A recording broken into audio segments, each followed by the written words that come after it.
running fans, jumping fans, throwing fans, all around athletics fans. Welcome to Talking in Ovals. How's everybody doing out there? Monday, June 3rd, 2024, episode number 91. I'm Alex Cuesta. Partner in crime over there is Dave Hyatt. Brother, what's going on? I'm just exhausted. I mean, there were so many meets this week. Pro, New Jersey State meets. It was just an absolute crazy weekend, and I'm all for doing it again next weekend. Yeah, I mean, it's really heating up. We're having a lot of good pro meets. We're having a lot of high schools heating up, college. Everything is starting to really come to a forefront. This is a fun time. Hey, Sydney McLaughlin and Femke Bowl have both run the 400 hurdles in the same year. Yep. And Sid is running, and we might touch on what Kersey said. When we have our guest on, we'll get his opinion on what Kersey said, because I think I haven't agreed with a lot of things that Kersey has done. I want to say I agree mostly with what he said here, but we'll get to that in a little bit. If you are watching on X, if you are watching on YouTube, hello to both. Feel free to subscribe on YouTube, smash that like button, you leave us a comment. All those things help to boost us up in the algorithm, spread the word. If you're watching on X, give us a follow and go ahead and repost, retweet, whatever the hell you want to call it, X, Twitter, and go that again, comment there. It all helps us out over there. So we have been on a hunt, Dave, to improve our YouTube subscribers and X followers. YouTube, we're up 4. We're up to 39. So thank you to everyone that jumped in and subscribed. And on X, we're up 6. We're up to 1,029. So we are steadily climbing. We're on our quest to 50 and 1,500 respectively. So thank you to everybody, and continue to subscribe, follow all that stuff, because we have the best guests in running. And I don't care what anybody says. We have the best, damn it. So last week, we had a fun show. Big Bob was on, Big Bob Andrews. He is the founder director of Gone Running, and just an overall great guy. We battled through some technical problems, but man, was it worth it? We absolutely want to have Big Bob on again at some point. And I want to have him and Robbie on. We want to have him and his son on, Robbie, and we can just let them argue about who's more of an epic person, because I think there's a good battle there. I don't know. I think Big Bob still has Robbie. I'm not going to lie. But we love you, Robbie. We love you. He has that dad power, which just goes a long way. He has that dad power. He has that chutzpah. He has a lot about him going on. So before we jump into the PRs and all that fun stuff, I want to give, again, a shout out. River Rock and Run 5K, our buddy Adam and Alvin putting it on. The race is November 16th. Go sign up. Go search for the River Rock and Run 5K. Facebook over there. You can get all the information. It's a 5K. You can run it solo. You could partner up, and each of you take 1.5, and just go have some fun. 100% of the proceeds go to fulfill Monmouth and Ocean County Food Bank. So it's going to a good cause. Have a few beers at the end. Have some good food at the end. Have some fun. But go support Nalvin. They improve it every single year. It always gets better. So definitely go over there. So we're doing something different. Before we bring in the PRs, we're going to bring in our guests, because what we've been doing is we've just been having our guests hang out for a year and a day on the side as we just rattle off names. I don't want to do that anymore.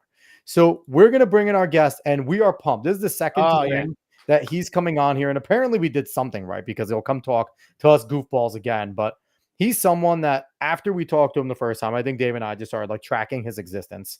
And he's doing so well. He's only been on a better trajectory since we talked to him. And I think we take a lot of credit for that. Come on. Because, the Talking in Ovals thing, whenever anyone comes on here, they're successful. But no, he is Eric Bolt. He is Bolt the Holt Pro, that type of stuff. I call him Eric Bolt. Eric Holt the Bolt. And he is a pro 1,500 meter runner and a pro 800 meter runner. An 800 meter runner too. Empire Elite Track. What's going on, Eric? Thank you so much for having me on. Sorry again for the technical difficulties, but figured out how to do this, how to use another phone. But thank you so much for having me on again. It's a pleasure. Good things come to those who wait, okay? So everyone's going to wait for you, and we're going to have a great show. Now, I want to let you share first. You had a big PR over this past weekend. What was your big PR, and what's going on with that?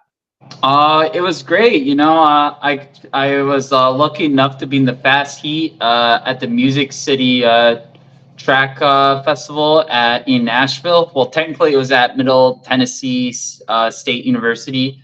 They usually have it at Vanderbilt, but they're resurfacing the track. So this year they had at Middle Tennessee, and I got in the fast heat of the 800, and I won it with a PR of 145.89, and so it didn't feel too hard either. So I think my lifetime goal of running 144 potentially at trials could come true. So we'll see. But it was a great win, and more importantly, it's going to set me up for a big showdown at the New York Grand Prix this Sunday versus the likes of Jake Whiteman, Hobbs Kessler, Abder Nur,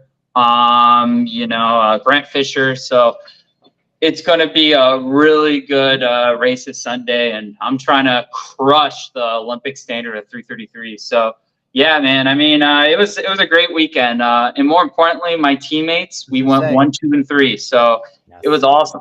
Doing it with those guys is even better. We'll get into Empire Elite and things going on there, and the New York City Grand Prix in a little bit because we got a lot to say about all that. I think there's a lot going on, exciting stuff. I want to run through the PRs we have though because we are always lucky enough, Tom Figueroa, you never fail to come through. Right out of track club, all of his athletes that are running over in the high school area. For the St. Joseph's girls, Nia Dibke continues to improve. We hear her name every single week. 400 meters. She ran a 57.99, so breaking that 58 second mark. Isabel Laporte ran in the 1600 a 511.98, and Beatrice Perichetti ran a 1600 and 544.33. And then going over to Bridgman High School, where Clara Fast ran a 3200 and 12:05.74. And we'd be remiss if we didn't talk about his daughter, Elena Figueroa. She missed her PR by 0.04, but she was sixth in the state in the 16 at 452.56. Her and Shea White are going to Nike Outdoor Nationals in 2 weeks, so we're excited for them.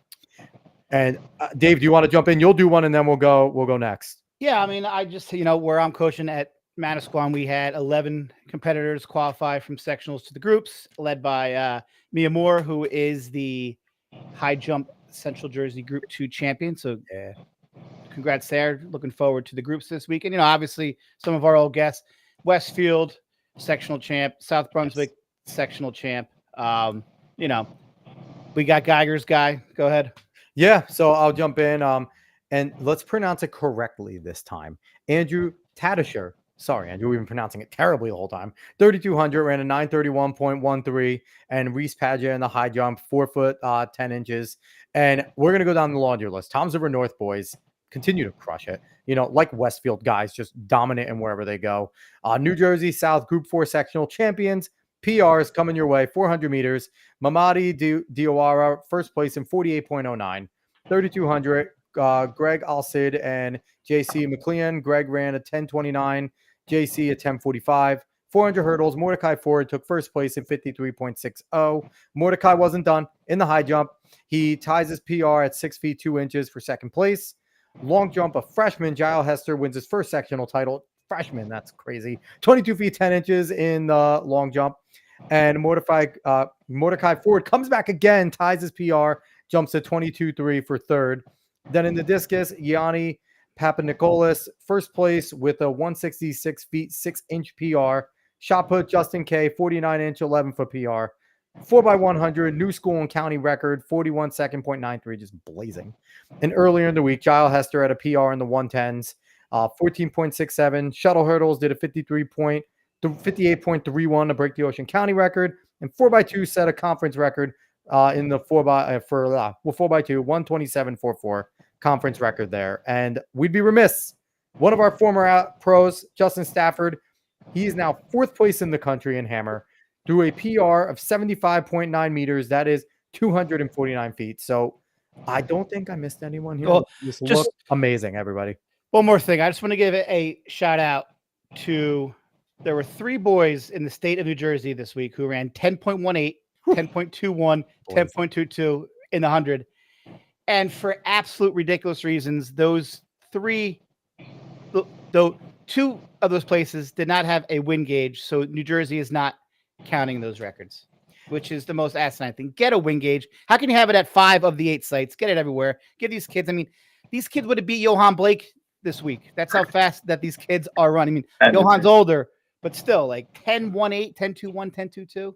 Yeah, those are insane. Woo! So we, congratulate everyone on their PRs, including you, Eric, and your teammates over at Empire Elite, because those are big as well. And they're coming at the best time, right? Because Eric, the Olympic trials are coming right up. They're right around the corner. You made a really cool decision, and I want to know what got into it, because you were qualified for the 1500 for a while now. You've had, I think indoor, I think you got the qualifying marks in indoor. So you've been kind of happy with that. And then now you have the qualifying mark in the 800 and you're going for the double. What was the decision to decide to go for the 1500 double? Honestly, my coach and I, we were looking at the schedule, and then once we realized the 800s after finals in the 15, we're like, oh my God. Yeah. If we qualify in the 8, we got to put down a good 800 time, because if so, why wouldn't we run the 800? And, so we made the decision right there to do it. And I remember I had a few conversations, and he thought that I could, potentially, run 144 eventually. And I know, like, a New Jersey legend, Robbie Andrews, I remember seeing him run 144. We had his dad on last week. Watching mid-distance running, it's like being a 144 low 330 guy. It's just like, that's just been like, the dream since I was a kid. So, I was like, oh my God, I would love to do that. So we were in my team and I, we were in Flagstaff 5 weeks prior to this race.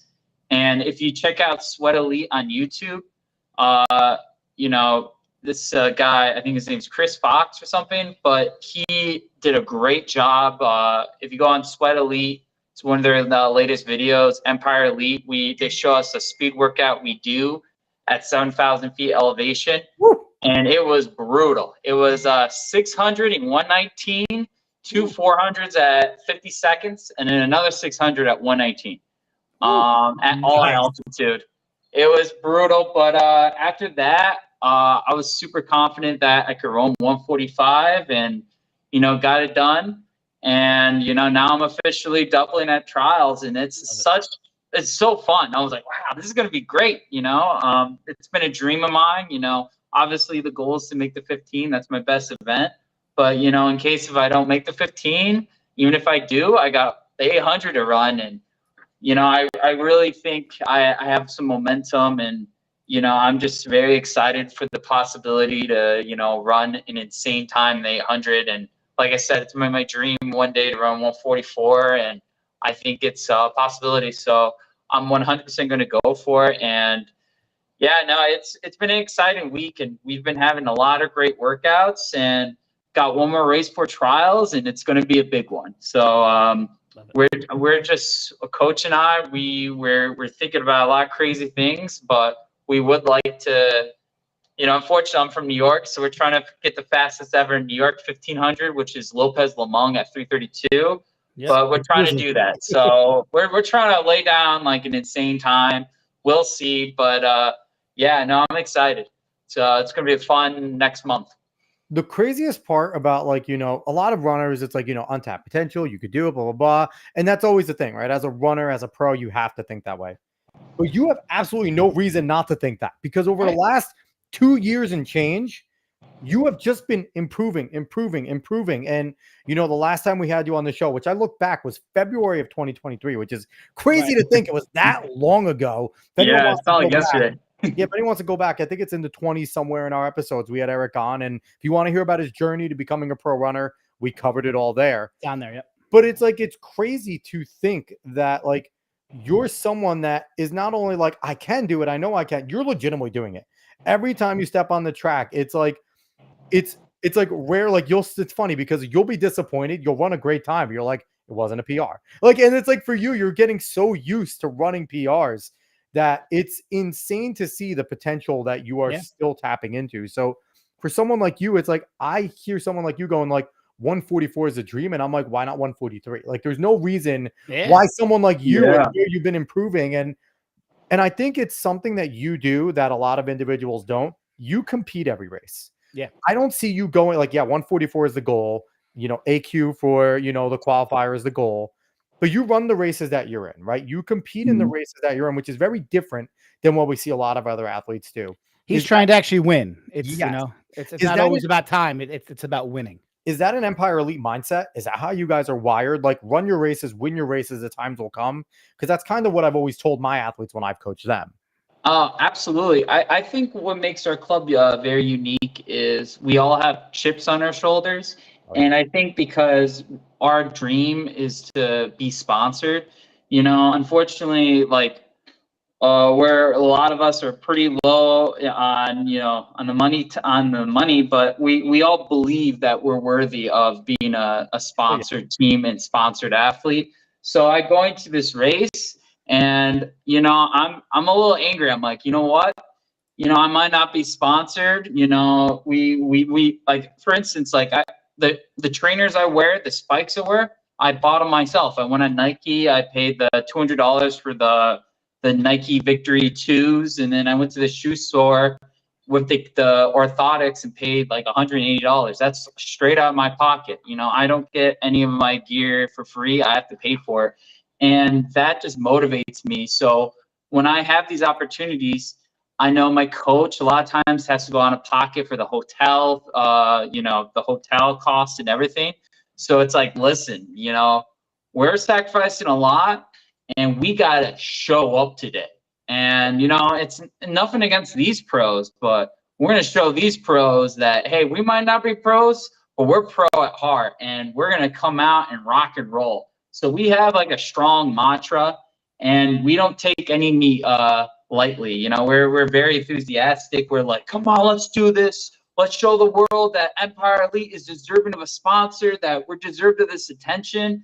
And, you know, it's like, I know I'm a little bit older, but like I'm still got it. You know, I'm getting better every year. I'm doing what I love to do. I tell myself that every single day.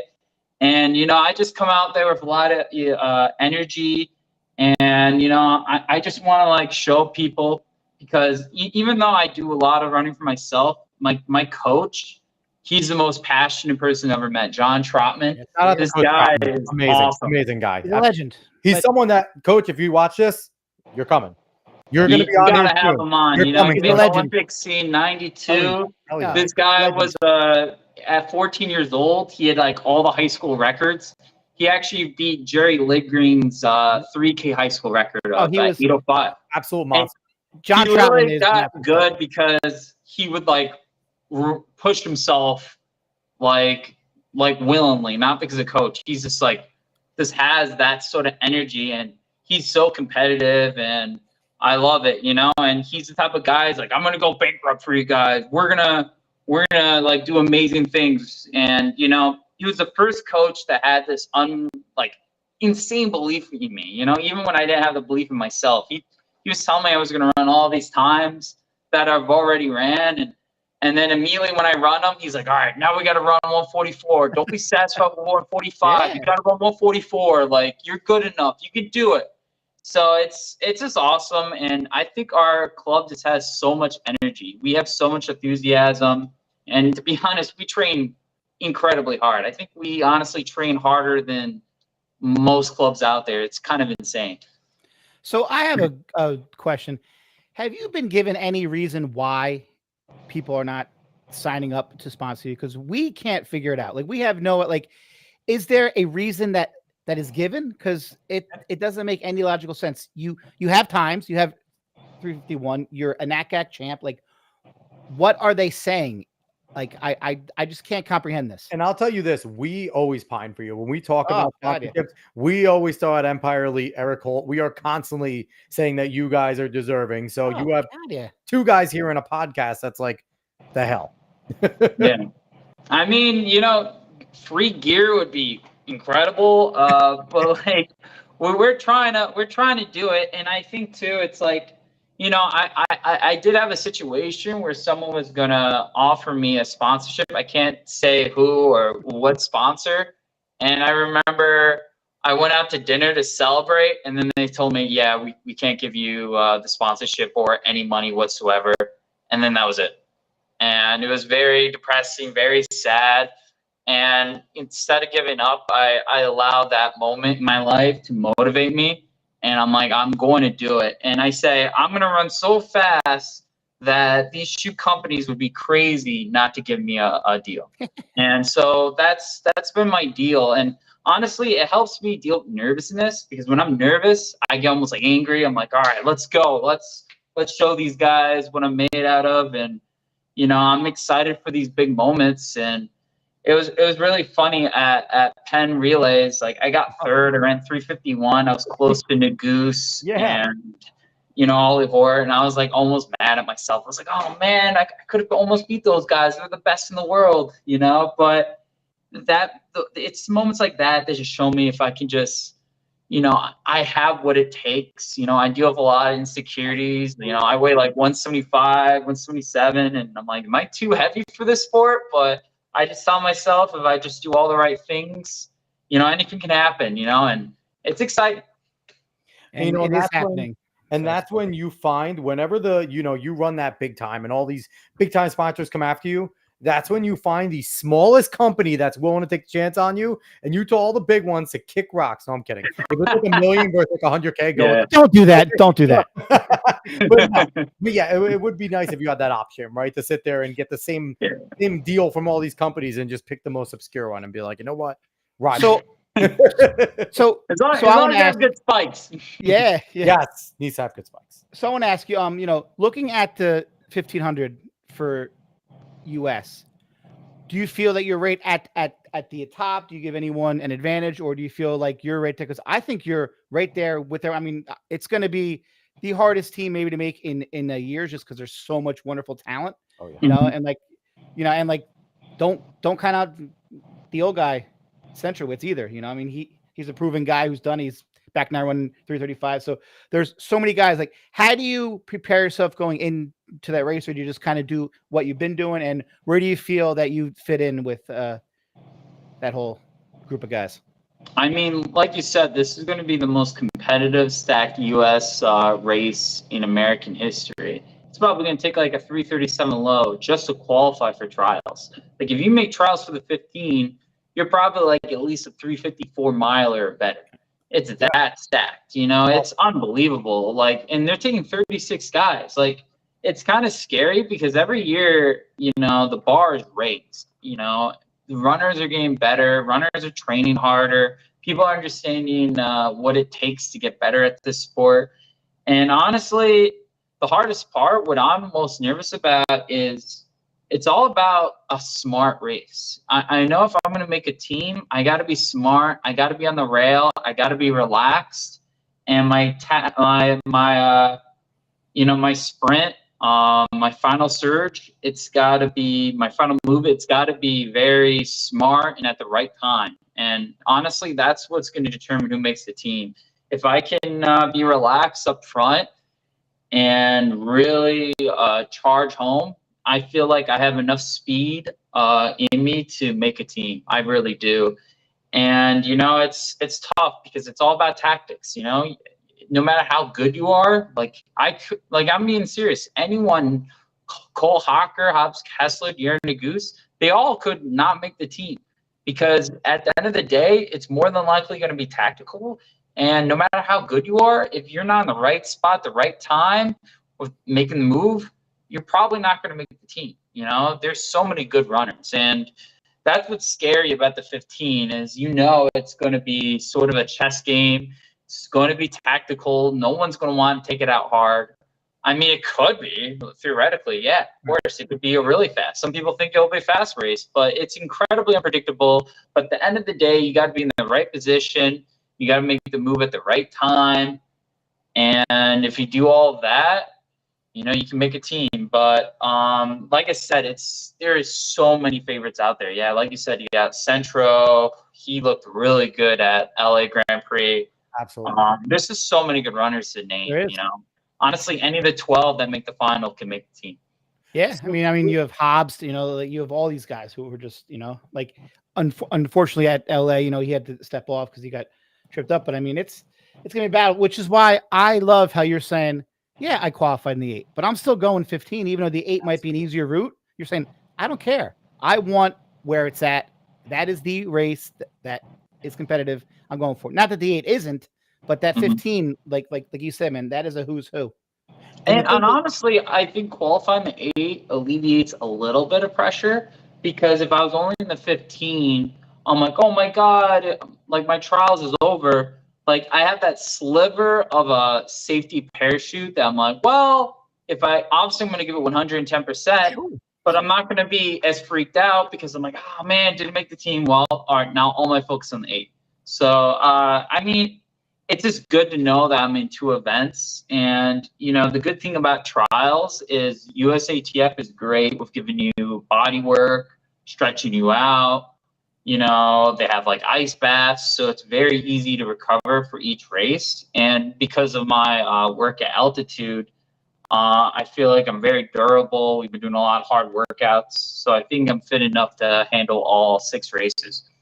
So, you know, was that part of the plan going in? Was it like, you know, trying to see Yard at Penn Relays? Was it trying to get a chance to see guys like Hobbs and Cole at points in the season to kind of like gauge where they are in terms of like trying to strategize racing against them when it comes to USATFs and qualifiers? Or was it just kind of a, hey, we're entering these races, who's ever in there, let's mix it up? Oh, absolutely. You know, I don't like to get any sort of like ring rust, as they say, like boxing term, but like that you having racing good runners prepares you for racing good runners in the future. Yeah, So definitely. running Penn Relays, I ran LA Grand Prix. I unfortunately got swallowed up by the pack, was in lane 2 and 3, and even though I still ran 3:35, got 10th though, but that type I of mean, but race it was like prepared me. 3:34 to 3:35. You were like, if you were fraction a second, you're in third. Like, so it's like, it's not like you were 10th and it's like, oh, it was 3:31 and there you are. It's like 3:34 was the winning time. It was just such a tight pack. And it was kind of like whoever went, and that was exactly what you said, the strategy, whoever went at the right time. And it was all timing, tactic, and strategy. And I feel like the LA Grand Prix is a great precursor for what you may see at the trials, right? Oh, absolutely. I was so who goes at the right time. Yeah, I was so happy to do it because that's what prepares you for trials. Like, you know, no matter what kind of shape you're in, if you're not doing races like that, you know, you're not going to learn how to navigate through, you know, racing. You know, because the thing is like this: the more races you do, and the more tactical, the more times you run against good runners. You realize like how to navigate through that. Like I tell a lot of like younger runners this. The problem is like when you run with high school kids versus college kids versus pro runners, they just get smarter, they get more aggressive. It's like sometimes like if you don't run it right, you'll just get thrown in the back. You get swallowed up, and you know it's when you're in that sort of experience, it can be very overwhelming. That's why, you know, for a lot of the college kids, they still can make a team, but if you're not having that experience, it is kind of tough, you know. But I definitely feel like this season will prepare me very well for trials. Yeah, you know, so I have a real quick, Dave. I'm just, you know, I'm interested in the Grand Prix this week. Yeah, I feel like you're in such a weird position where like you're getting a pissed off Hobbs Kessler because he was running real well before he got spiked. You're getting a pissed off Whiteman who's looking at Josh Turgo, and everyone remember me? You know who I am? Like, Josh is stealing all my thunder here. I was him before him right now. Yeah. And like, here you are. And like, you know, one of the things is you're coming into this event as a reigning champion. You're the hometown hero coming back and racing this. And one thing that pissed me off is I saw a graphic and it was like notable runners at this thing. And it was like Sid and Noah Lyles and this and that. And I'm like, where's Eric? Where's Hobbs? Where's like the whole like the team was just not there. And it's like, this is nonsense. Like there's a bunch of notable guys and like you're a returning champion against a bunch of guys who are, you know, the big time pros, and you've mixed it up with all of them. You've beaten those guys. Beaten them, yeah. It's been such a back and forth. So what are you expecting in this race in the Grand Prix? Are you expecting to see like Hobbs and Jay kind of go out and go after it to try and like show who they are? Are you going to like, what are you expecting in this type of race? Well, I definitely want to be fast. You know, I honestly, I feel like a runner like Grant Fisher might take it out. It's impossible to stay. It's the one thing I've learned about racing. My coach says is, you know, you never know what's going to happen until the gun goes off. So either way, I'm confident. You know, I don't want to exactly say what will happen, but I know like I'm going to get out fast. So I definitely wanted the standard because I want the confidence. And, you know, I am very confident no matter what happens in the race, whether I lose or win. I know this for a fact. Guys like Kessler and Whiteman can't beat me until 200 meters to go or 100 meters to go, meaning that, you know, even if they beat me, like they're not going to beat me. They're not going to gap me until the very end. And that's one thing I'm very confident about. And I always tell my teammates is like, even if you're going against the world champion, if they beat you, they beat you, but at least get to the very end. Make them Let work. them beat you in the last 200 meters. But I'll tell you one thing, I will give it 100%. I'm not going to, give guys like Kessler or Whiteman the win. I will try my very best. Hell yeah. And try to beat Always. them. And in my mind, I believe I can beat them. I know it's, no one predicts me to win, and I understand why, but it doesn't mean I won't give it everything. Are you guys getting a wrap for this race? Do you know? I believe so. I checked, with the meet director. They said there is a rabbit. I said I would like one. Like, is it until 1K? Because that can make a big difference. Because bring in Eric, bring in Sawinski. Sawinski, where you at? That'd be great. Let's that'd be go. great. He's the best. I haven't seen him much this year. So, I haven't seen him either. Can you kind of explain for our listeners the difference between the New York Grand Prix that you're running this week and the Olympic trials with having rounds, and how that might change your mindset or your approach going in the meet, knowing that you have to qualify for each round rather than just saying it's just one race? Let's go. Yeah, absolutely. So for this type of race, you can kind of like go all out. It's like you're going full throttle. You're giving it everything you got. When you get to the trials, you still got to prepare as well as you can for each round. You still got to take it seriously, but it's almost as if it's like you're just trying to win, and then you're not trying to kill it. You're just trying to like cruise through the win. Like I'm in the fitness where I'm pretty confident that I don't have to try super hard to get out of the first round. And if I have to go all out, I will. But it's like basically the first round, you should be able to cruise by. Second round, it's going to be an all-out race. And then basically the third race, the finals, is obviously another all-out. But the difference is like, especially at trials, you're just always going to predict it to be tactical. And they're not going to be like, more than likely, I don't know for sure, but like near Grand Prix, it should be a fast race, meaning it should be won in like 3:31 or something. I mean, it could be tactical, but I do have a strong feeling everyone there wants to run fast. I talked to a few of the guys at Flagstaff. They said they're going to make it fast, but people say a lot of things. But trials, that's going to be a sitting kick. And honestly, that's why I've been working a lot on my speed.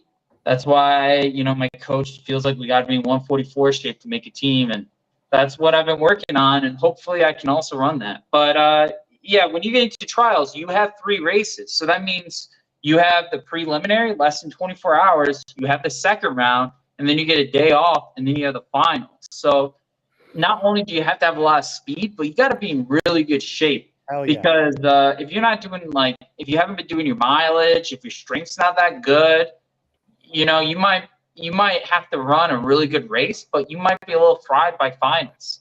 And it's really important for you to be in really good shape so you can survive the rounds, because if you're not like in the best top shape, it can definitely wear on you. One of the coolest things, I always want to be one of those guys that could like run heats and just like you get in the race and then just pick it up a little towards the end and know that I made it. Like, how dope is that to be confident enough that you could be one of those guys in the prelims where it's like, I'll run the race, I'll shake out however it shakes out, last 75, 50, turn it down a little, I know I qualify. Like, that's always got to be like a cool feeling, knowing that like you're confident enough. Like, obviously races are races, they happen, but it's like just to have that little bit of confidence. Like, I've always watched those races and be like, that's dope. Like, I want to be that guy that can just like, run the race and sit there and it's like, okay, it's going out in 3:40. Let me push a little and get the 3:38 and make sure that I get in. It's like, that's awesome, right? Like, how does it feel being confident enough that you feel like you're in that type of shape? I mean, yeah, it's funny. It's like it takes a lot of work to get there. A lot of workouts where you're borderline puking and everything. It's like when you get to Eugene, you're like, oh my God, I finally get to, stop training, It's like, but then on top of it, you got the most stressful races of your life. And so you're basically like about to like have an insane kick, but you're like, hold it, or they come in. And it's honestly terrifying because you don't want to get eliminated in the first round. Like that would be terrible. Your coach would be, terrified. Your parents are here. Everyone they're gonna check to see if I you're have hurt. so many people coming out, so no one expects me to get eliminated. So when you're in the first round, you're confident, but you're also scared. You don't want to get eliminated. So you're right about to have an insane kick where you're like, hold it. Is the boogeyman coming? Are they coming? Like you're so terrified. And then when you cross the finish line, you're like, oh, thank God. Now I get to do this all over again tomorrow. I mean, but again, like the thing is, like, it's just the beauty of being able to be there, right? Like when we were talked to you last, your goals were, I want to make USATFs. I want to make myself known. I want to be in the mix. Yep. And now we are here a year and 4 months-ish later. I want to make the team. You're solid. You are solidly in the USATF mix. Yes. You are kind of reached the goal that we talked about over a year ago. And now it's, before it was like, I think I can make an Olympic team. Now it's like, I expect to make an Olympic team. Yeah. I know that I'm good enough. And it's just seeing your maturity of going from the Monmouth Mile and being really good over there and kind of starting to make your name there to now it's a 351 miler, like 335, like just a guy that has come so far. Now you're someone, and a lot of the Empire Elite guys are people, you guys race a fair amount. Yeah. What goes into that strategy of, because, me and David have been critical of Coach Kersey and how he didn't run a thing moo and Cindy McLaughlin a lot last year. Now that's switched this year. Sid's run a good amount. She's had, she's mixed up her distances, but she's run a fair amount of races. But what goes into the thought process of running a lot versus picking your spots? And is that a constant conversation with coach? Like, hey, how are your legs feeling this week? Do you want to go? Or do you want to pick? Like, so what is that like between like racing a lot versus, just kind of picking your spots? Yeah, actually, we've been racing a little less this year, and I think that's to do with a bit of the coaching change. But I definitely believe in racing, especially maybe more for like the 8 and 15, because certain events are, there's no strategy when it comes to like events like the 400 hurdles, and shorter events. You just get out as hard as you can and keep on going, more or less. But I definitely love to hear a 400-meter hurdle or respond to that. Anyway. Yeah, no, all right. Yeah, I should maybe not, but let me rephrase that. There is no strategy to your race. The 100 and the 200 and the 4. Yeah, I guess that's wrong. I shouldn't technically say that, but what I meant is like, we got you. More in our events, like a 15 could go out in a snail pace. We could go out in like 440 pace. That's a possibility. There is a million possibilities that could happen. And also, like, and even if it is a fast race, it's so important not to get, ring rust, or you don't want to, like, you want to race a lot, because the more you race, especially high quality races, helps you deal with the nerves. Like, I would do terrible at trials if I didn't have like the New York Grand Prix, LA Grand Prix, these types of races, because like I'd be so nervous. But when you do some high quality races and you get to trials, this is like the magnum opus, but you're like also like you're not as nervous because you're so experienced. You race some big races. I'm about to race guys like Jake Whiteman, and I've already raced a year in the Goose. So when I race these guys, like 5 steps away from beating Garrett potentially, like you were. If there was 10 minutes on the track, you were coming. You were coming. So it's like that has to boost your confidence a ton. Like I can run with all these guys. Like I'm not an outsider here. I am someone that when I toe the line, they're looking at me, not going, "What's he doing here?" They're going, shit, Eric's here. I gotta go." And I feel like the more races that you run, it gets you, like you said, it gets you prepared for all different kinds of races. Because every race is different 100%. In its own right. Now, does Coach Troutman let you kind of decide your level of races and how much you want to do volume wise, or is it kind of something that he kind of schedules for you? How much is there? Because there's obviously some give and take on both sides, right? The athlete, that's a difference with track and field. there is a constant communication. But is there like an alignment in philosophy with you and coach, or has there been some push and pull? That's a good question. Sort of both, I would say. We talked about it. We knew we needed to break 146.3, the Olympic trial qualifier in the 800. That's why I ran the 8 at the Music City festival. And I also was in good 800 shape at the time, so I knew I could definitely do it. And we knew we wanted to run LA Grand Prix and New York Grand Prix.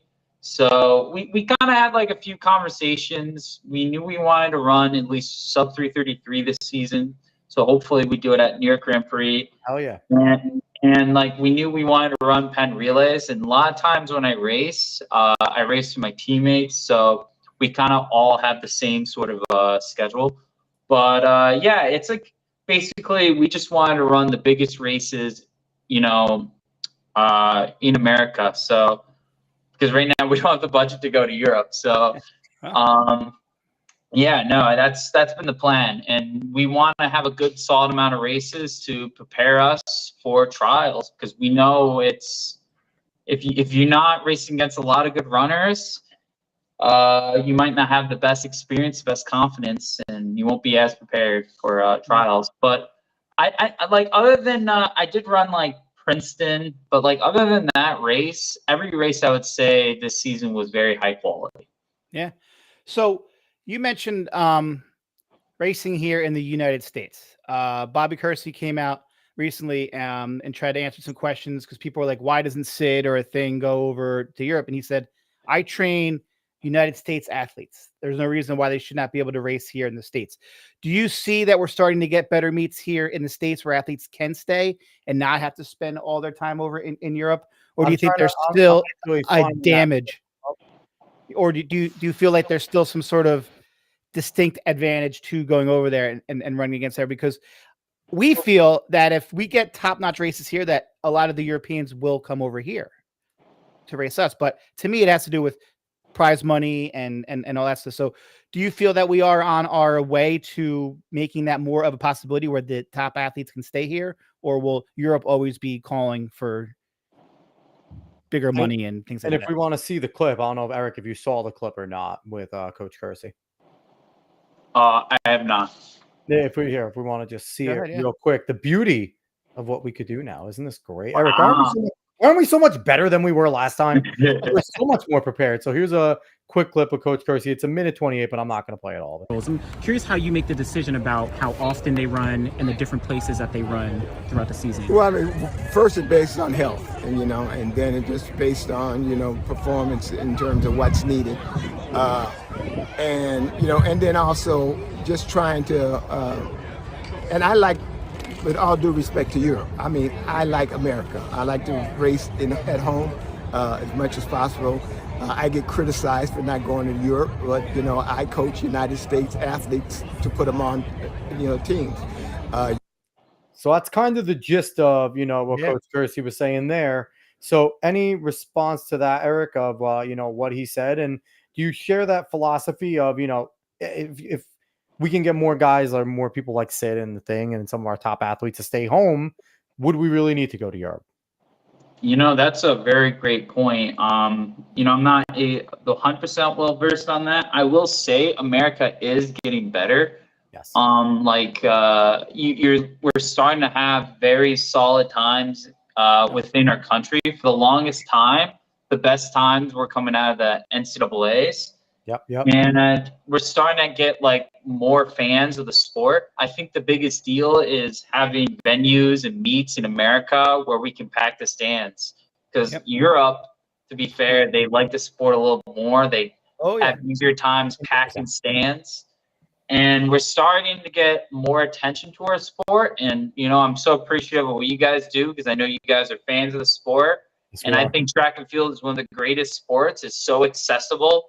Like some sports, you need a lot of money, or you kind of buy your way in, or you can't really see who the best athlete is. There's a lot of nepotism, a lot of choosing. But in our sport, it's all about hard work, having grit, just chasing it. It's pretty accessible. And I do think track and field is growing within the States. I love the media coverage. And, we're starting to, like, I remember when I first joined Empire in 2020, I remember people saying, if you want to run fast, you have to go to Europe. Yep. But I definitely feel like I can hit all my marks within the States. And I think there needs to run world-class times. You can do it in the States. I do think I have not yet been to Europe, but from what I heard, Europe is like the energy is electric because they get a bit more fans and all the stadiums are packed. So, but I do think it's getting better in the States, and I do think I'm telling you, there's some great meets out there, and I love the New York Grand Prix, LA Grand Prix because it's very electric, and I'm so grateful and honored to race a race back in my home state where it's a gold level meet, and I get all the best runners in the world in it. So I'm excited, and I'm very grateful for that. And I do think our sport is growing. And I will say one thing.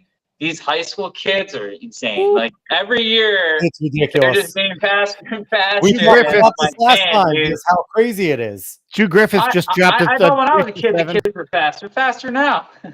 Man, so I'm gonna throw right in here. If anyone wants to find the Grand Prix, here's the website over here. Now it's gonna be held at one of the rare places that we have in America that is a track and field only venue over on Randall's Island on the Icon Stadium in the city. It's this Sunday. If anyone wants to go see it, go. There's tickets, all ages, $20 for the, I don't know what the actual like stuff means, silver, gold, platinum, but $20. $20 to go see some of the best athletes in the world compete. That ain't bad. It's gold, adult 40. Like you're looking at these tickets, even platinum. You want to go to a Jets game, you want to go to a Yankees game. That platinum price is awesome. Like you would kill to have a $70 ticket to a Yankees game or something like that. So go there. If you want to watch it, it'll be on Peacock from 1 to 3:30 Eastern, NBC 2 to 3:30, and then it'll be on Sunday, June 9th. So you'll get more access. It's on free TV, guys. But it's on free not TV. Behind a paywall. It's on free TV. So go give it a watch. If you're in the New York City area, you have nothing to do this Sunday, you're a track fan, go, because you're going to see Eric defend his title. You're going to see him defeat some of the best runners on the planet right now and set himself up to absolutely be one of the top dogs in the USATF there. So, and the more fans in the stands means the more money that the athletes can get. So get your asses there. Get your asses there. Get these promoters to want so much. Thank you. Yeah. Get these promoters to want to give these athletes prize money. Let them make money at the gate. Standing room only. Let's go. Standing room only. And go find the Empire Elite stand and buy their shirts, because that's an awesome shirt. That is a great shirt. Thank you. And say hi to Eric. He's a nice guy. Yes. He's absolutely. If anyone wants to talk to me, I'm always open to talk. Give him a Sharpie. Tell him to sign something. Go kiss some babies, Eric. But I want to ask something because it seems like the World Athletics came out with this new World Athletics Ultimate Championship. Have you heard about that? I guess it's every other year. Where they're really, I think so, but they're really upping up the prize money. I think it's every other World Championships. It's going to be like almost like it says here. They're going to go with a $10 million prize pool with $150,000 to the gold medalist. Wow! I mean, that's the first one is in 2026. So I think it's obviously. I'm not sure how they do it, but it's not going to be 2028 because that's the Olympics. But I think it's every other World Champs where they're going to really try to work on jacking up the prize money for you guys. So all good things. I really think that we are really, really growing. We just got to get more on TV where people can flick through the channel and just find it and not have to search for it. But one thing for me with that, having that money is awesome. One thing for me with that's smart though, right? Because I know we've heard some like complaints about all these back-to-back Worlds, Olympics, everything like that. But having a championship every year, where do the eyes go? Where do we get the best viewership? Is at these championship events, at the Olympics, at Worlds. And yes, some athletes may miss because they might take an off year and things like that. But it gives people like yourself, Eric, who maybe doesn't have the big sponsors deal. Like if you crack Worlds 2 years in a row, Olympics, and then you get back into Worlds the next year, how the hell aren't you sponsored? Even if you're not like, just making a finalist or making a team, it's like there gives you guys better leverage, right? Because now you can go with your resume and say, hey, I was a USATF finalist. I qualified for the Olympics. Yes, I didn't make the Olympic finals, but I got past the prelims. I qualified for the world's team as well. What are we doing here? And it just gives you guys more leverage, the more opportunities to run fast. And I just think it's great. Yeah, I think the ultimate championship is in like Saudi Arabia or something. It's going to be. I know one of them is in Saudi Arabia. Budapest. Okay. But yeah, I just think it's good. What do you think about having championship races, world level championship races every year, basically? I'm all for it. It gives us something to look forward to. Making an Olympic or world team has been a dream of mine, and I told myself I'll make at least one for sure in my career. Hell yeah. And I think I'll be an Olympian hopefully this year. But, I'm confident I have a really good shot. You're going to make 2 this year in the 15 and the 8. So. I mean, if I make both, I'll do it. I will have to look at Olympic schedule, but I think you can do both. So I mean, that'd be insane. That'd be like more than a dream come true. I'll be excited to do that. But I think what is great, especially about this sport, and I tell everyone, I don't care like if people say I'm 29 now or whatnot. I just always find ways to get better.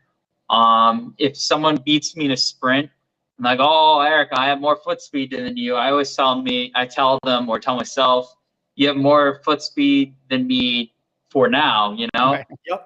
It's just in this race, but not overall. Yeah. That's what's great about this sport. And, I feel like I'm getting better and I'm starting to peak at the right time. And I'm hopefully going to have this success when I can make these types of meets and hopefully earn potentially this type of money. We'll see. But it's exciting. That's like Noah Lyles said when Oblique beat him. Like, what I tell you when I lose? When I lose, it don't happen again. I'm coming back. But I love that. That's now listen. So like, you beat me, I'm back, baby. So as a pro runner, fans, we get really geeked out about the Olympics.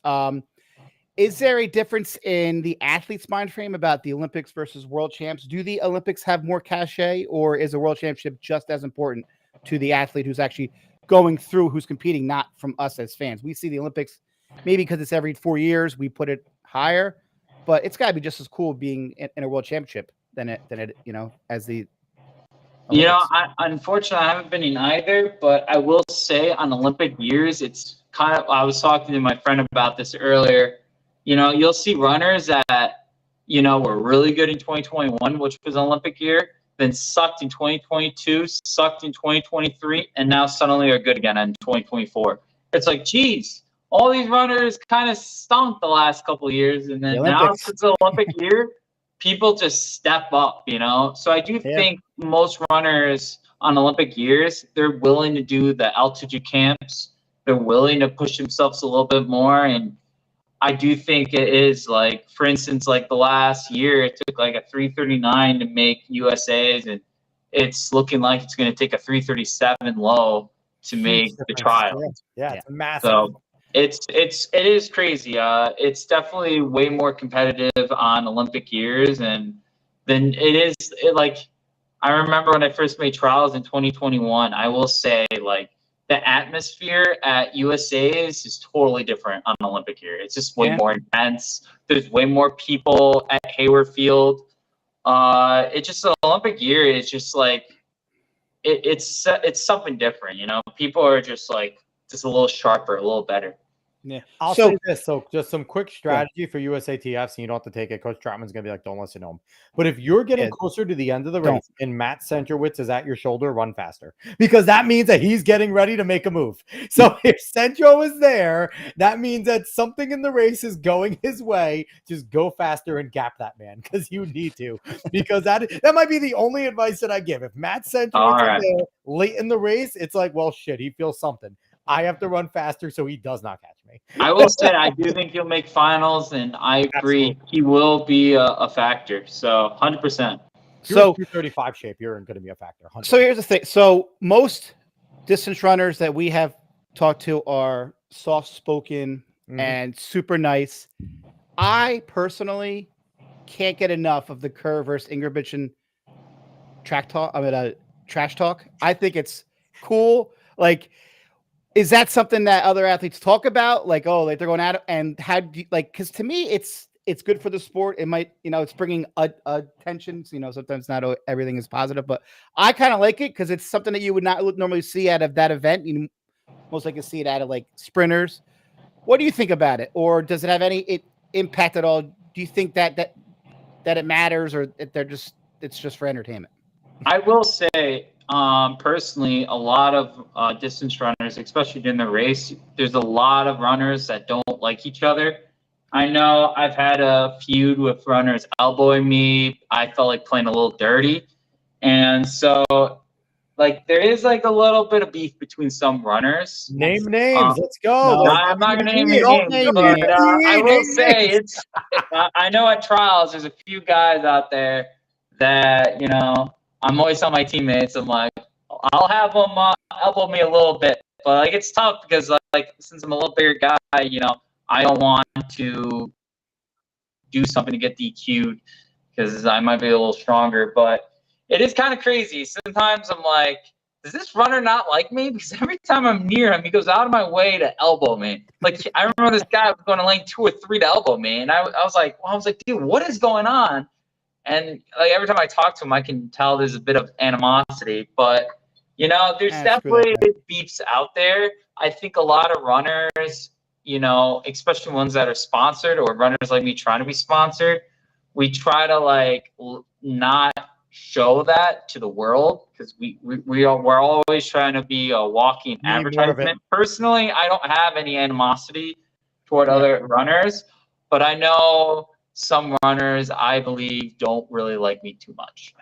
And then you have Yared Nuguse, who's a little nice guy. And he'll be on that stage as like Josh and Jakob are like talking shit to each other. And then Yared is just like, I hope we have a great race, guys. Like, I just want to give a shout out right here to Darren Peters leaving us 2 comments.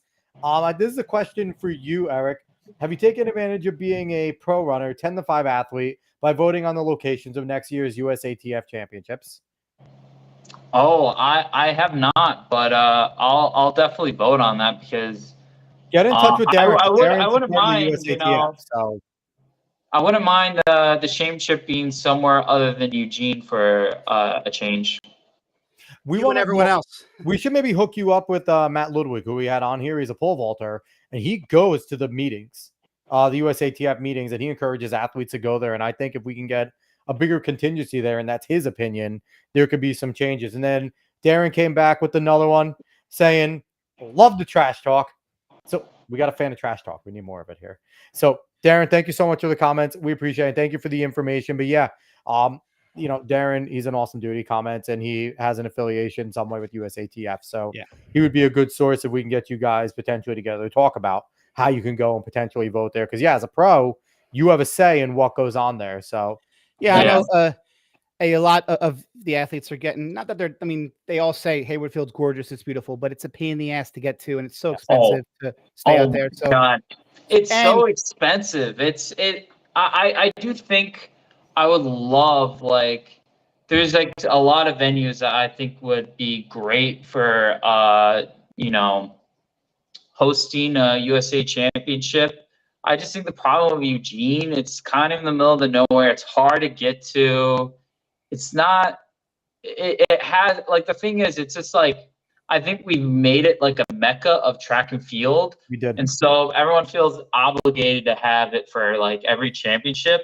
But I will say, like, going to like the LA Grand Prix and competing at UCLA was amazing. Like your hotel right next to the track, like a bunch of food places within walking distance. That's awesome. Just being in like a great city. I do think, and also I feel like for the sport, it would be nice to have it near a big city where we could completely fill it to the brim, Or like I live in New Jersey. I can't afford to fly out to Eugene and say that's a dream of mine, to go U.S. Nationals or to go to the Olympics 20. But like it's always so far, I always wonder when we have some guests on, it's like, are you guys going to be out at Nationals? Like, the hell we are. We're just 2 guys on a podcast. We're not making it out there. And when did New Mexico become the mecca of indoor track? Why is it there? Oh my God! Don't I? Like why? I think it should be illegal there's to so have many indoor a tracks. championship at altitude. Okay, listen, and this is the truth. Everyone adapts to altitude differently. Like we do workouts at altitude, and I'll have teammates that do way better than me in workouts, not necessarily because they're in better shape, but because they acclimate better to altitude. But also Why in are you reality, having a championship at altitude? Like, but in reality too, what if a black athlete has sickle cell and now you're asking them to go to altitude and compete? That's a huge deal. That they can't compete. We've had pro football players that can't go to Denver and Ryan go Clark. compete against Broncos. Ryan Clark is a famous one. So that's just not being considerate of a big chunk of your athletes, a huge proportion that potentially can't compete if they have an issue. Someone did say that it's in New Mexico because they have the best facility for the weight throw or something. Like I forget exactly who it was. You can't tell me a Big Ten or SEC school does not have a fantastic facility that equals or is better than New Mexico. Not only that, like there's a lot of indoor tracks. It's not like we are limited in that. Like there's plenty of places. Yeah, you could have it at the Armory. You could have it at Staten Island. You could have it. The New Balance. The New Balance when they just built in Boston. I'll say it again, and I'm 100% serious. It should be wrong and almost like illegal to have NCAAs, indoor USATF at altitude. Like for certain athletes like me, when I get at altitude, I for some reason I'm prone to altitude sickness. So I feel nauseous. And it's like annoying because I feel sick. And now I have a very important meet. And I felt like I did terrible in the 15 because it's like, because I feel sick.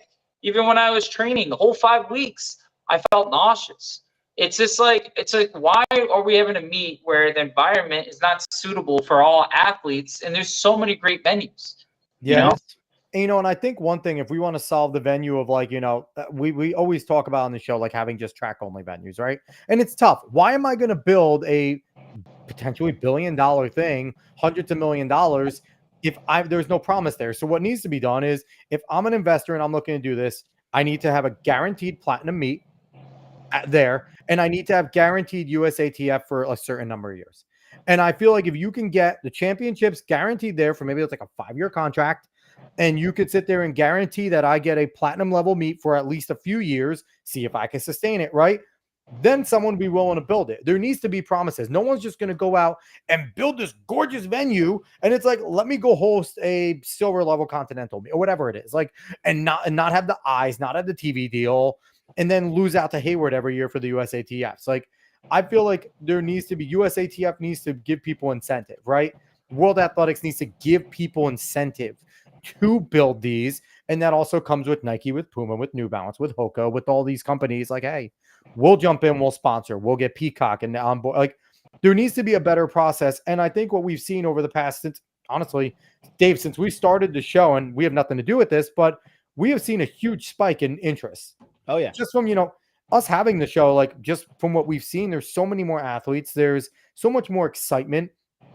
Twitter's been massive for it. Xib's been great. Citius Mag has been fantastic. And it's like there's been a lot of good buzz, and I feel like we just need to capitalize on it. And I think that there's just so many good ideas going around out there. And Michael Johnson's doing a great thing trying to get that league going. Oh, that's great, fantastic. That's like the best thing for track. Oh, it's just so good. Him and then hiring Kyle Merber to go with him. And we have our former guest, Kirk Berris, trying to make the Track Star League. It's very ambitious, but I mean, if he can get that going, that'll be great as well. If we have 2 domestic leagues that are duking it out, no one will have to leave, and there could be money involved here. So I think there's a lot going in the right direction. So, Eric, we asked you this question last time. I'm going to ask you again. Is there anything different in mind that you have? That we talked about a bunch of stuff. How could we improve the sport besides not having championship indoor meets at altitude?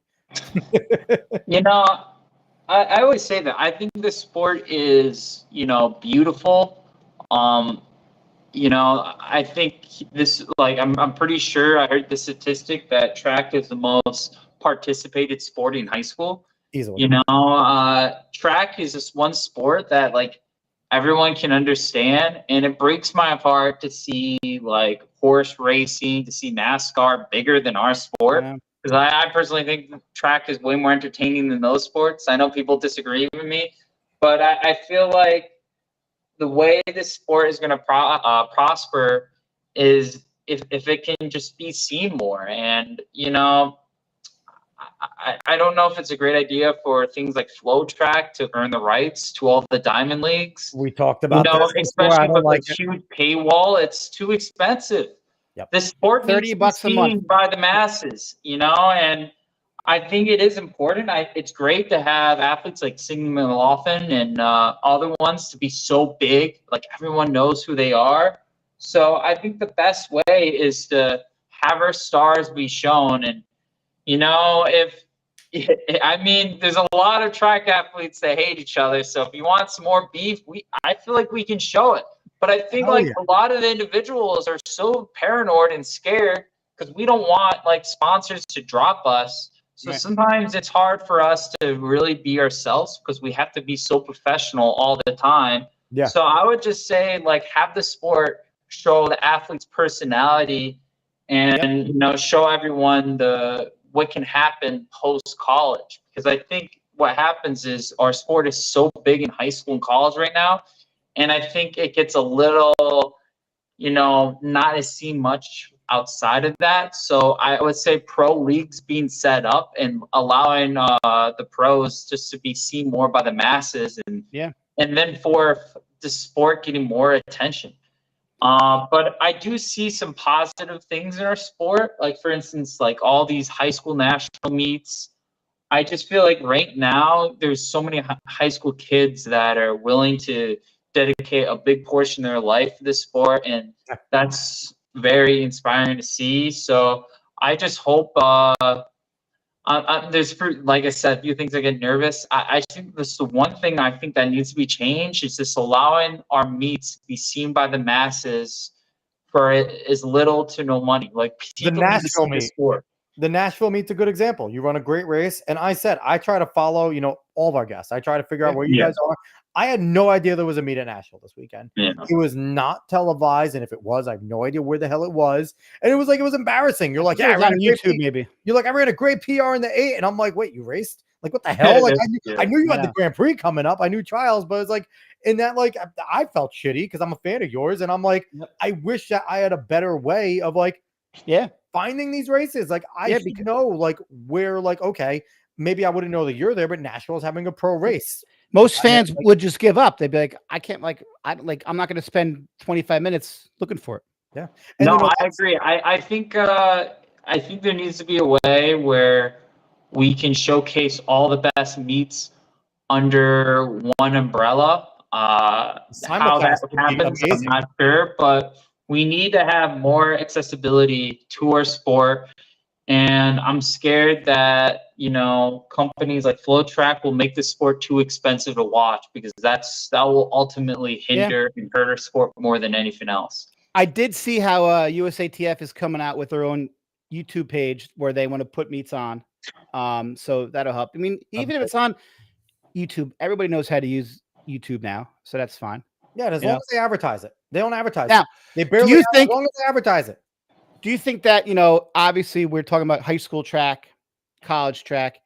I think a big reason why they are still very, very popular is the team aspect. People root for teams. People root for uniforms. So if one of these leagues can maybe build like a Northeast team or you know, like that's what Trackstar League is trying to do. They're trying to have 7 different teams, 6 of them being regional, 1 of them being unattached. You know, like just have a regional, because then people like I'm a New York Giants fan. They suck, but I still root for them. Because they're from my area. So like people root for their area. So even if you had athletes who were somewhat affiliated with that area, whether they went to high school there or they went to college there, or they have a draft. How cool would a draft be? Northeast would dominate the If they have a draft, I better be in that. That'd be so fun. I don't even care if I get selected. That's just the coolest thing. I mean, that would be perfect for a sport. I think it's just like, it'd be like a fantasy football. Like you got certain events that you have to fill out, and you know, like it'd be great. Like I've always said, how can the most participated sport in America not be like this small? Like this sport, I feel like has potential.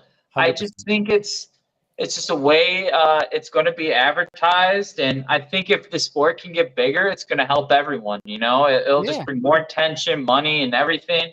I also think like I mentioned this before, but like you see like in basketball, like everyone knows like what Kobe's or LeBron's are. I do think that the best athletes should have their own brand of shoes. We talked about this. Yeah, we talked about this last week, maybe last week. Shoes are everything in this sport. You know, they freaking. I'm like, I need the new Dragonflies. I need the new Victories. Noah Lyles, right? I need the new, like I need the Noah Lyles. Like absolutely. But here's the one issue that I have with that is from year to year with track, you don't know who's going to be good in a sense. Like look at like Marcel Jacobs won the Olympics. Who wants his shoes now?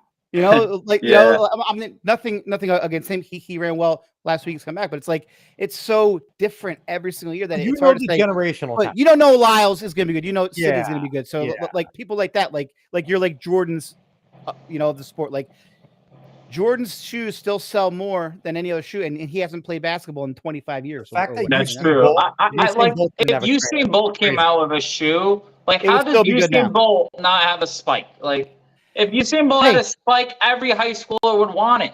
So like, would Steve Prefontaine. Sell a Usain Bolt shoe. Like it's not rocket science. even if they came out with a Prefontaine shoe, now kids would get it. Yeah, and instead we're calling them Dragonfly. Like, why? Like, calling the Prefontaines. Yeah, like I just don't understand why they haven't like thought of that. Like, it's so common. I want the Grant Fishers. I want the American record Grant Fishers. Yeah, absolutely. Like, if I want the Holt bolts. Like, I want the Holt bolts. That's what I want. Hey, I would love it. Hey, and you see all these like people wearing super shoes all the time. You know, I see like average shows wearing Alpha Flies. Like if you just like call them Kipchoge's, like now people know who he is. In the school where I work, I'd say most adults and barely any of them know anything about track. They all wear Hokas, they all wear Ons because they're comfortable shoes. And so the fact that they are starting to branch out and sell to people that know nothing about track can only help. You know, it's wild. To me, the best way to make this sport more popular is to sponsor the Empire Elite Track Club. Hell yeah, that is the way. So, and honestly, I want Empire to be sponsored because I'm sick of my coach. You know, my coach is losing money because of this sport. He's not making money; he's losing money, and he's so passionate. And it would make me the happiest person in the world if Empire could be sponsored because I want Coach Trauman to be coaching for many more years. I think he's one of the best coaches in the world. I really do. If we get money and sponsors and we bring in more people, we're going to have one of the best clubs out there. And, you know, Trauman, he's so passionate. He's so knowledgeable. I mean, this guy is so knowledgeable. I mean, you guys got to have him on this podcast. We certainly do. He's great. But he's, like I said, it would be a dream of mine. Like, honestly, I'd rather have the club be sponsored and my coach getting paid a lot of money so he can be doing this for years to come. And you know, but like something like that though is so selfless on your end. Like you would rather your team and coach get the money than yourself because that would mean more and it would help build the actual brand and it would lead to much longer team success than if just you got sponsored. Absolutely. You know, I started this sport, you know, I felt like we were in the ashes and, you know, I just think this, like, it's kind of crazy because myself, Hasm, Ben, we were nobodies in college. Neither any of us were good. Like Ben Allen, Hasm Miawad.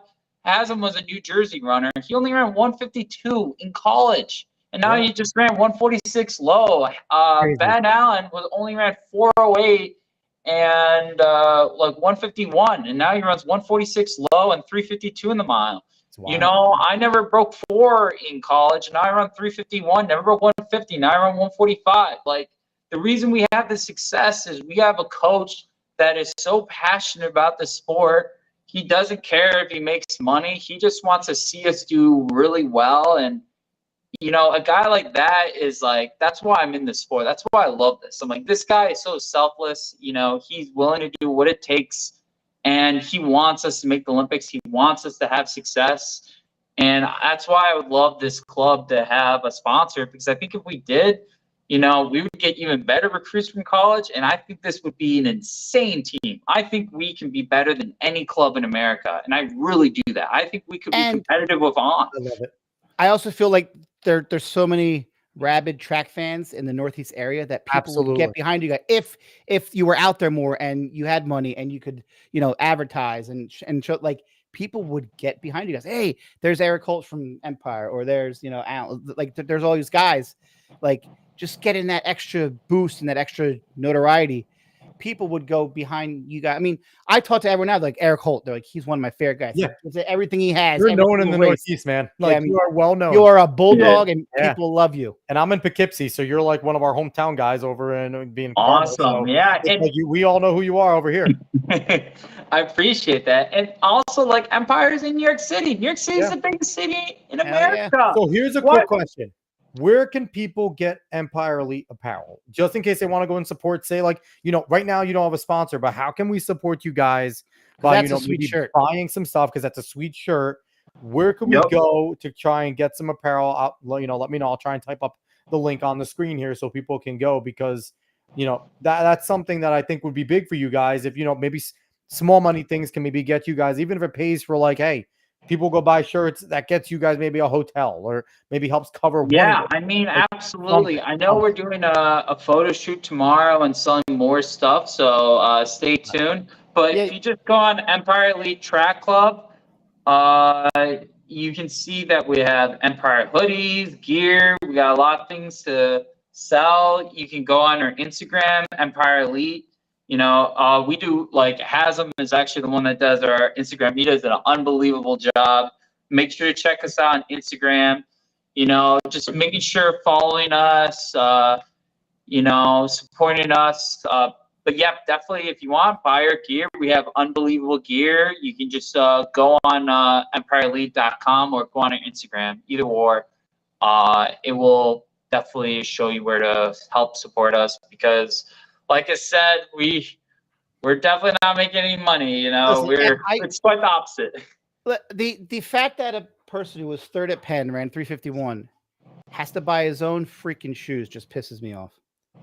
Here's the thing, everyone, listen up. It just pisses me off. I'm like, what do we, like, name any other sport where that is even remotely a thing? I'll say this: any high school kids practice squad doesn't have to worry about that. Any high school kids that are watching right now, work your ass off, try and be a pro, but understand the grind that it takes. And if you want to make sure that you're not in this position when you become a pro, start spreading the word. Start working now for our pros now, because it's something where it's going to take you guys, along with all the fans in the grassroots level, to make this change. Eric's doing his job. Eric's running 145. He's running 351. He's doing his part. He's going to get the qualifier being 333 this week. Like, he's doing his part. Now it takes the fans to push these individuals over the edge. If you like Eric Holt, and I know if you're from the Northeast, you've at least heard the name. Go buy his apparel. Go share his videos. Go make things of his go viral. It's the only way, because we have to make these athletes more attractive for the sponsors. Because if they look and they say, hey, every time Eric Holt puts out the video, there's 10,000 likes. There's, you know, X thousand views. We want our label to be on Eric every time he puts out a video on YouTube. That is the way that we are going to sit there and make it. Like, you know, me and Dave, we're trying to do our part with the podcast, but we can only do so much. And I know that there's high school kids that watch this, and their goal is to be where you're sitting, Eric. But I want them to get to where you're sitting while also sitting on a fat $250,000 that is in their bank account, so they don't have to worry about anything, right? And that's the goal here. And, you know, it might not happen for Eric, but Eric is doing his best to help change this sport like we are, so that the kids in high school and in middle school now that are trying to be where you are is not going to have to struggle the way you do. So, and that's what Eric wants. Eric wants that better future for everyone. Absolutely. I would love that. You know, there's nothing more that inspires me when I see young kids that want to be good at the sport. And I know I'll definitely be coached later in my life. And I was just going to ask that. It's kind of crazy because I will say this: I learned more about running in the last year or two than than in the rest of my career.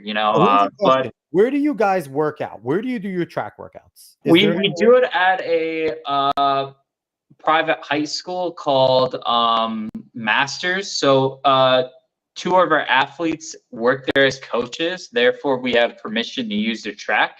Okay. And it's in Dobbs Ferry, New York, which is Upper Westchester, around 20, 30 minutes outside of Van Cortlandt or, the Bronx. Yep. Would you guys and Coach Troutman be willing to do meet and greets at your workouts?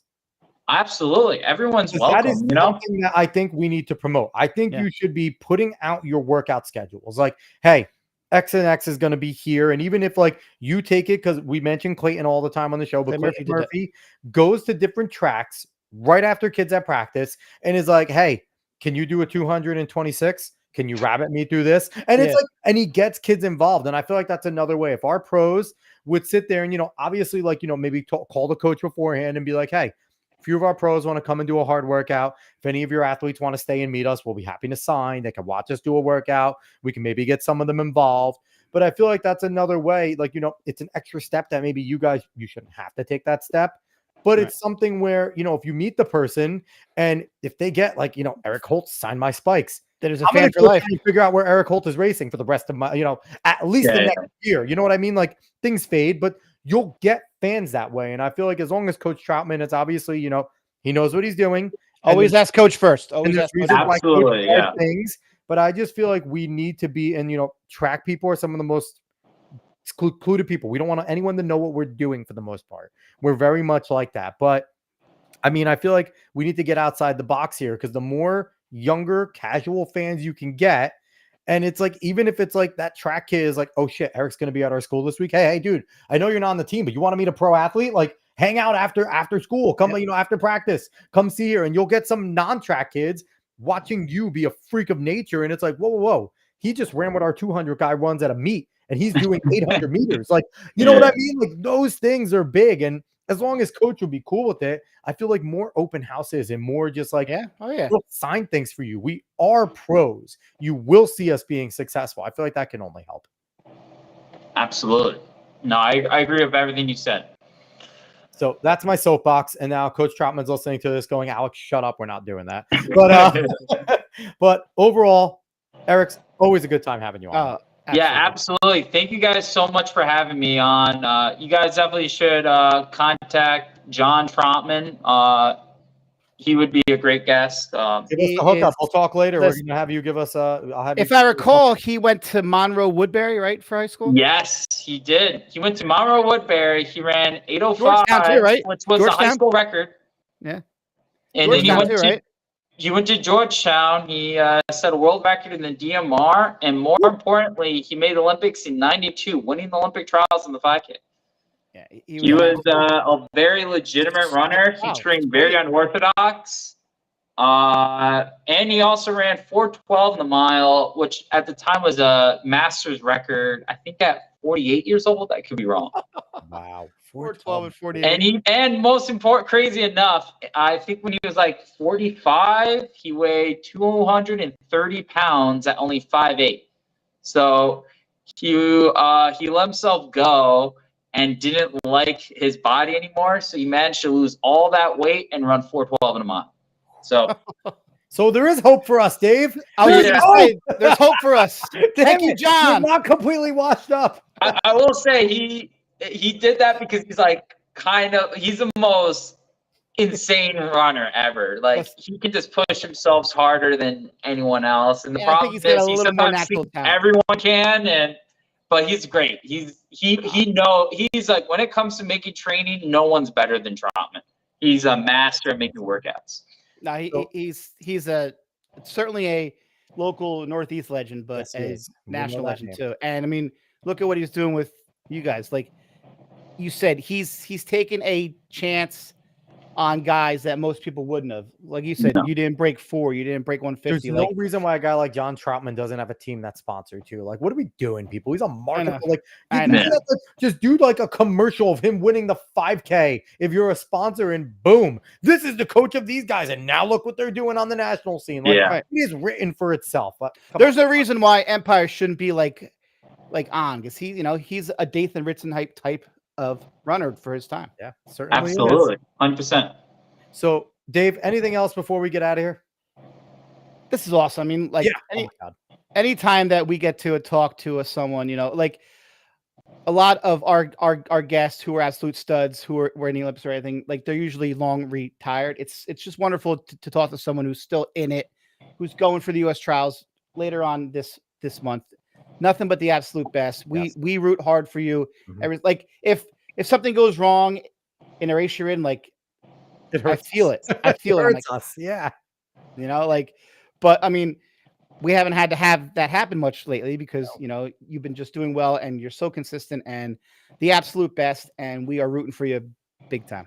100%. Gotcha. And also, if you want to watch my 145 race, it's on my Instagram. I got the video out. But yeah, you can always check me out on Instagram.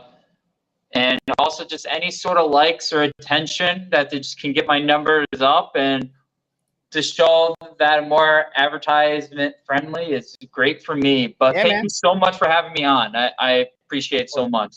And guys, this Sunday, New York Grand Prix, watch Eric Holt, the 3:33 qualifier. And for the record, Eric Holt was our absolute first pro athlete that we ever had on this show.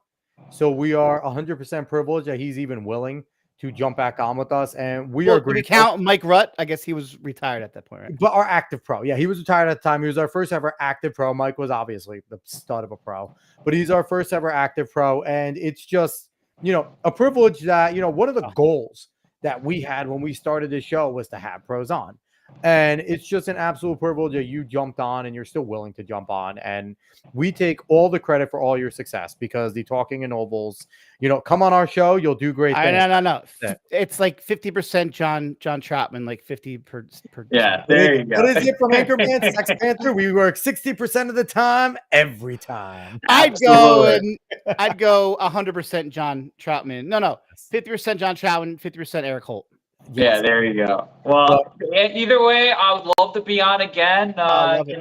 Especially when I make the Olympics. You guys make sure to get me booked again. When you qualify after USATFs, we will have, we'll let you kind of do your thing. Not too long before the Olympics, we'll kind of figure out when you're flying out, right? Because I'm not going to bug you when you go over there. But we want to get you like almost right before you fly out, to get you as close to a mindset as possible of the game. So not if, when you make it in either the 15-8 or both, because there is no if here, it's when. There you go. I love it. That we are going to have you on. And, it's a privilege to be able to talk to you. Oh, and we got one more. Boom. Darren jumping back in here. Email Dave and Alex at contact info, Eric, to make the changes. He will fight to make the sport USA Track and Field. So we'll get an email for you, and we'll forward you, any of the information that Darren gives us. So Darren, thank you for being a fan. Thank you for all this. Darren. And thank you for everyone that watched today over at X and over at YouTube. As always, we appreciate everyone that watches there. Follow us.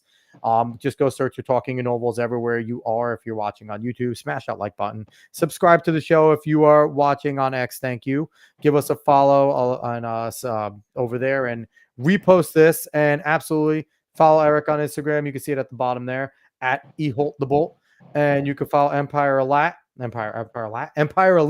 Track Club at EmpireEliteTrack.club over on Instagram. Order some shirts and go support them everywhere you can. Fight. Honestly, on every single post you see from them, tag a shoe company and go, why aren't they sponsored? That's absolutely do that. You absolutely do that. Every post, tag a shoe company and say, why aren't they sponsored yet? And make it a different one every time. If we get enough people that do that, someone's going to sit there and be like, I guess people want them sponsored. Or just WTF. Like, what are we doing? Hashtag sponsor Empire Elite. That should be like the hashtag that we get going. Yep. But all right. Once again, everybody, we're talking to Nobles. We appreciate everyone out there that watches and listens to us every single week. We'll be back next week with another exciting guest. And, next time we talk to you in about, a few months, Eric's going to be on his way to Paris. So we're excited for that. So once again, everyone, thank you so much for listening. We will